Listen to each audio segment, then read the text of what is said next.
Sarré, notre journaliste web à TV5 Monde, est également avec nous. Alors, comme attendu, bonsoir Camille, c'est bien sûr sur Internet que les premiers résultats sont tombés. Oui, sur les sites étrangers d'abord, c'était les premiers à dégainer aujourd'hui. Alors, ils ne sont pas soumis à la fameuse loi française qui interdit tout média de l'Hexagone de donner les premières estimations avant l'heure légale de 20h. Donc en tête la Tribune de Genève et la RTBF qui dès midi ont donné en ligne les résultats de certains départements d'outre-mer. Et ça a été un gros succès d'audience. Le site de la télé belge a même explosé en vol. Il a été bloqué pendant au moins 2 heures aujourd'hui avant de repartir avec une version un peu plus légère consacrée uniquement à la présidentielle française, comme le précise la petite note sur fond jaune. Alors on devrait avoir en ligne le directeur de l'information de la RTBF. Est-ce que c'est le cas, Christian Doriac? Alors, je suis m'entendez-vous? Oui, mais alors, je ne suis pas le directeur de l'information, je suis le chef de la rédaction télé de la RTBF. Pardonnez-moi, le chef de la rédaction télé de la RTBF, je corrige. Alors, vous avez publié dès 14h des estimations. Pourquoi ce choix? Est-ce que c'était juste pour gagner de l'audience? Non, vous savez que c'est une vieille tradition à la RTBF. On a donné des résultats en 2007, dès qu'on les a eus et qu'on a pu les vérifier. On a fait la même chose en 2002 et on avait même fait la même chose en 95. Donc c'est une politique éditoriale qu'on continue de suivre en essayant de répondre le mieux possible à la curiosité du public belge. Est-ce que vous pensez que ça encourage la démocratie? Bien sûr que ça encourage la démocratie, le fait de faire circuler l'information. Si vous trouvez des gens pour vous dire que faire circuler l'information... Est-ce qu'il n'y a pas de poids de mesure quand même? Tout le monde n'a pas forcément accès à Internet. Ah bon, certes, tout le monde ne sait pas lire non plus, mais enfin, je crois qu'il faut rester sérieux. Que dire de la loi électorale française? Est-ce que vous pensez qu'aujourd'hui elle est totalement caduque?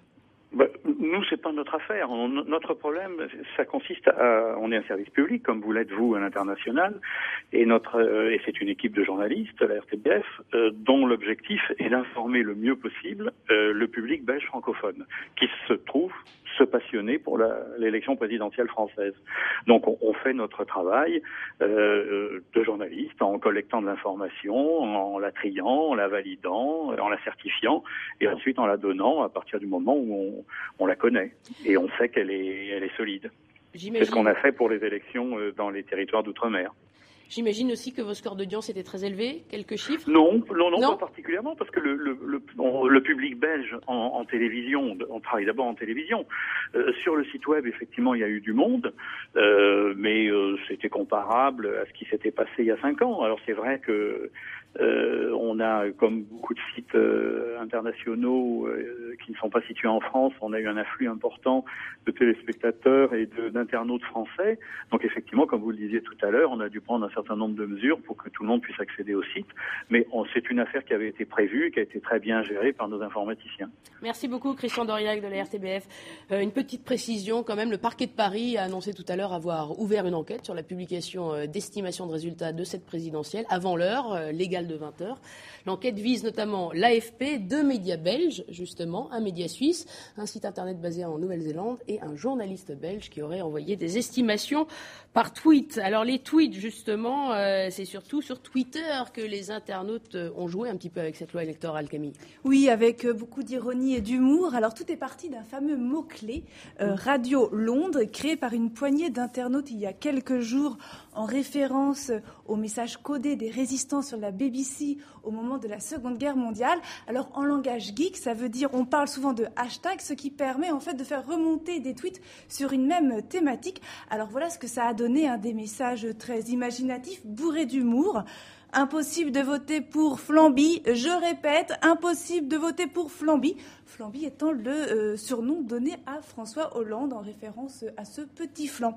Autre exemple, dans un style encore plus culinaire, le flan cuit entre 27 et 30 degrés, le goulash à 25-27, la morue à 15-17, la tomate à 13-14 et la sauce béarnaise à 9-11. Comprenez Hollande, Sarkozy, Le Pen, Mélenchon et Bayrou.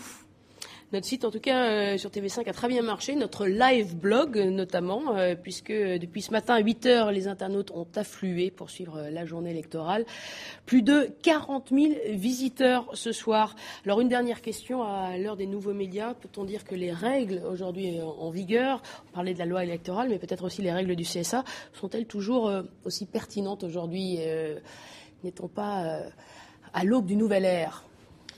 Alors, ces règles, au fond, je dirais qu'il n'y a pas de réponse absolue. Ça dépend beaucoup du contexte. On imagine bien que le 21 avril 2002, si des fuites importantes avaient eu lieu, on aurait pu penser que ça viendrait modifier le résultat. Effectivement, si le 21 avril 2002, autour de 17-18 heures, des fuites avaient été indiquées, Lionel Jospin est derrière, Jean-Marie Le Pen, ça peut effectivement avoir un effet. Là, il me semble... qu'il y aura aussi un effet le 6 mai prochain, certains connaîtront avant l'heure le résultat de la présidentielle française. Mais on attendra le 6 mai. Ainsi se termine cette édition spéciale sur le premier tour de la présidentielle française.